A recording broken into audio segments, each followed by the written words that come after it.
place, nous allons pouvoir poursuivre cette conférence de presse. Je le disais, Carole Bouquet est à nos côtés, présidente de ce jury. Alors la comédie, c'est un genre qu'elle connaît. On va évoquer notamment Trop belle pour toi, on parlera de Grosse fatigue, Embrasser qui vous voudrez, Travaux, on sait quand ça commence. Je me rappelle, on s'était rencontrés au Festival de Cannes dans cette comédie de Brigitte Rouen. Voyez comment on danse. Voilà, beaucoup de films de ce genre qu'est la comédie. Carole Bouquet, merci d'être avec nous, merci d'avoir répondu présente et d'être notre présidente pour ce festival de comédie. Un peu comme Lambert Wilson, qu'est-ce qui vous a séduite pour venir à Liège et accepter donc de présider cette édition? Vous savez, pour nous, c'est un délice de faire des comédies. Et il est vrai que, comme Lambert, on n'a pas forcément la tête de l'emploi, si je puis dire. Lui, il parlait directement de Funès. Il en a le talent, mais c'est vrai qu'on fait un métier d'image et que quelquefois, les premiers films qu'on fait, moi le mythe s'appelle Cet obscur objet du désir, ça ne donne pas immédiatement envie de mettre en scène après une faire de comédie. Et en fait, ils n'ont pas tant d'imagination que ça. Donc c'est nous qui devons, avec du temps, essayer de leur donner des idées, mais et j'ai eu la chance très tôt, en fait, de rencontrer Michel Blanc, avec qui j'ai travaillé après, mais je l'ai rencontré très jeune. On a fait un film ensemble qui n'était pas du tout une comédie, mais on a tellement ri ensemble en tant qu'acteur qu'il lui a semblé naturel de me demander de faire Grosse fatigue. C'est un hommage que je veux lui rendre aujourd'hui parce qu'il a vraiment décidé il y a une quinzaine de jours de s'en aller, de façon comique d'ailleurs. Il n'y a que lui qui pouvait faire ça parce qu'il est rentré à l'hôpital complètement sain et il allait très bien et il en est sorti mort. Donc c'est un peu particulier. Voilà. Merci pour votre réponse et bien évidemment le festival qui a accueilli toute la troupe du Splendide, voilà, et qui... Ils sont très choqués, mais on va pas parler de ça aujourd'hui. Voilà. Et on a une pensée bien évidemment. Mais c'est très difficile à faire la comédie. En fait, c'est beaucoup plus difficile à faire que le drame. Parce que au point de vue rythme, au point de vue... c'est vraiment une mécanique très particulière et il faut trouver sa place. Il est beaucoup plus facile de faire pleurer, Lambert le sait, on ait l'air dramatique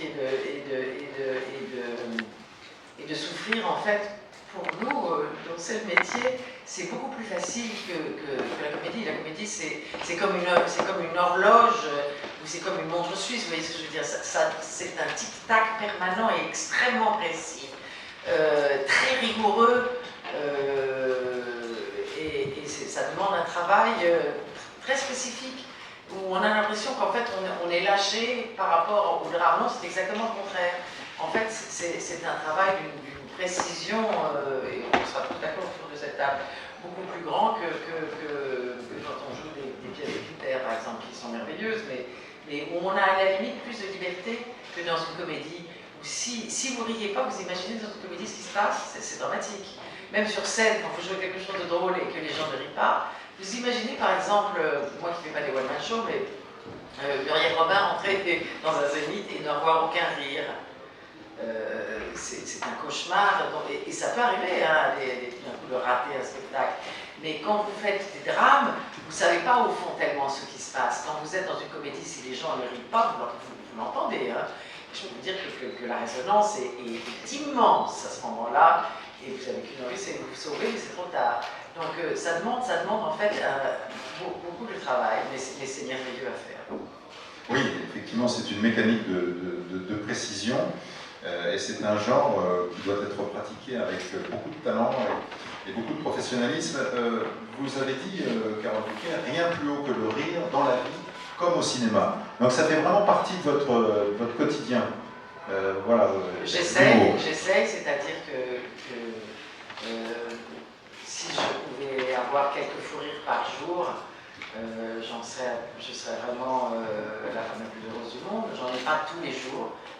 Hier, il m'est arrivé qui m'a sauvé ma journée, m'a éclairé la semaine, si je puis dire. Et avec Lambert, même en jouant Bérénice, on a eu justement alors ça se voyait pas, hein, mais on avait des fous rires pendant mes répétitions, on avait des fous rires entre nous. C'est important le rire entre acteurs, parce que contrairement à ce qu'on peut imaginer, on se prend quand même pas très au sérieux.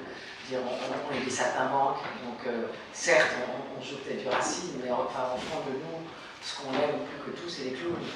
Donc on peut jouer des clowns tristes, mais faire rire et entendre des gens rire, c'est moi, quand on me fait rire, j'aime tous ceux qui me font rire, je les aime d'amour, vraiment, c'est-à-dire que je leur trouve un talent immense, beaucoup plus que dans les drames.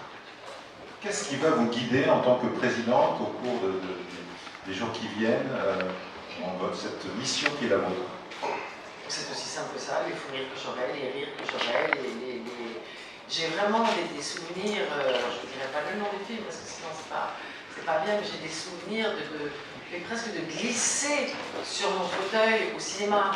Je parle absolument pas, parce que c'est tellement différent à la télévision, sauf quand c'était, d'ailleurs il en parlait très bien, des Anglais d'ailleurs. Il y avait des séries anglaises dans les années 70-80 qui s'appelaient les Good Shows, avec des acteurs prodigieux qui passaient effectivement de la Royal Shakespeare Company à des comédies. Ils ont cette mobilité-là. On a un peu plus chez eux que chez nous. Non pas que je ne crois pas qu'on en soit capable, mais parce que leur école de travail, leur façon de travailler leur laisse plus d'espace entre le drame et la comédie. C'est plus normal. Et il m'est arrivé nombre de fois, et j'aime tellement ça, mais de tomber de rire de ma chaise, c'est-à-dire de plus pouvoir, de opter de rire. Et je trouve que c'est des moments de grâce absolue. Là, si je pouvais claquer au sol à ça,